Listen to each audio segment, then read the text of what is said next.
VK news, राष्ट्र के नाम।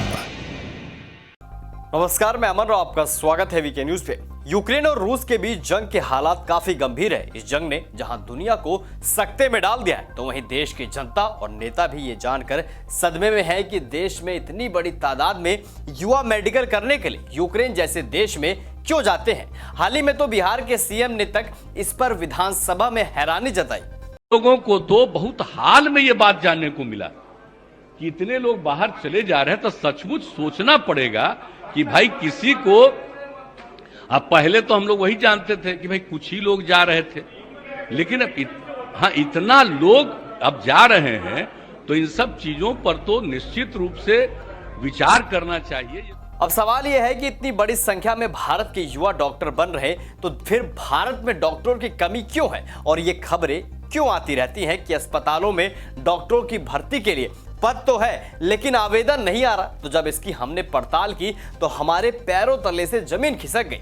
पता चला कि यूक्रेन जैसे देशों में जो युवा मेडिकल पढ़ाई करने जाते हैं वो वहां से डिग्री लेकर लौटते तो हैं, लेकिन भारत में जब इनकी परीक्षा ली जाती है तो इनमें से महज 15 से 20% यानी कि 10 में से 2 ही उस परीक्षा में पास होकर भारत में डॉक्टर बन पाते हैं। खबर है कि अभी यूक्रेन में करीब 18,000 भारतीय रहते हैं, जिनमें से ज्यादातर डॉक्टर बनने वहां गए हुए। आपके मन में यह भी सवाल आ रहा होगा कि यूक्रेन में ही भारतीय डॉक्टर बनने क्यों जाते हैं, तो उसका जवाब यह है कि भारत के मुकाबले वहां मेडिकल की पढ़ाई काफी सस्ती है। यूक्रेन में एमबीबीएस डॉक्टर बनने के लिए आपको सिर्फ 35 से 40 लाख रुपए खर्च करने पड़ते हैं। इसमें से आपकी 5 से 6 साल के कोर्स के फीस और रहने खाने का खर्चा भी शामिल है, जबकि भारत में मैनेजमेंट कोटा सीट की फीस से 30 से 70 लाख रुपए तक है। तो फिर आप कहेंगे कि भारत में इतनी फीस देकर डॉक्टर क्यों बनते हैं? सभी लोग वहां पर जाकर डॉक्टर बन नहीं पाते।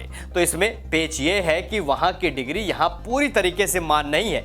विदेश से मेडिकल की पढ़ाई करके आने के बाद आपको भारत में डॉक्टर करने के लिए एक टेस्ट देना होता है। एक टेस्ट को क्वालिफाई किए बगैर लाइसेंस नहीं मिलता। इस टेस्ट को फॉरेन मेडिकल ग्रेजुएट्स एग्जामिनेशन यानी कि FMGE ने कहा है कि लेकिन जो बच्चे विदेश से पढ़कर आते हैं क्या वो इस टेस्ट के पास कर लेते हैं? तो आपको ये जानकर हैरानी होगी कि ज्यादातर छात्र इस FMGE का टेस्ट को क्वालिफाई ही नहीं कर पाते।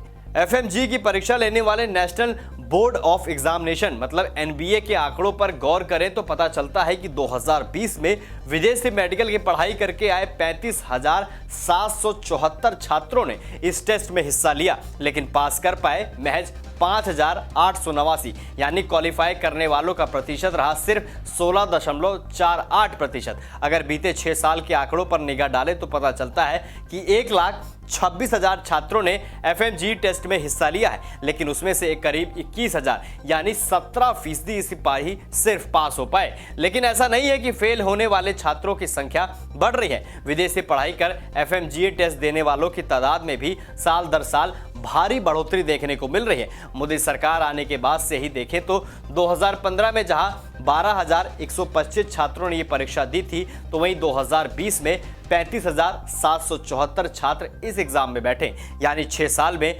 FMGE का टेस्ट देने वाले छात्रों की संख्या 3 गुना बढ़ गई। वहीं यूक्रेन से पढ़ाई कर ये एग्जाम देने वाले छात्रों की संख्या भी 6 साल में दुगनी हो गई है। भारत की बात करें तो देश में अभी 596 मेडिकल कॉलेज हैं, जिनमें एमबीबीएस की 88,120 सीटें हैं। इनमें से आधी सीटें प्राइवेट कॉलेजों में है। मोदी सरकार दावा करती है कि उसने इन 7 सालों में देश में मेडिकल कॉलेज की संख्या में 174 और एमबीबीएस की सीटों की संख्या में 30,982 की बढ़ोतरी हुई है। सीटें बहुत कम है, लेकिन मेडिकल कॉलेज में एडमिशन चाहने वालों की संख्या बहुत ज्यादा है।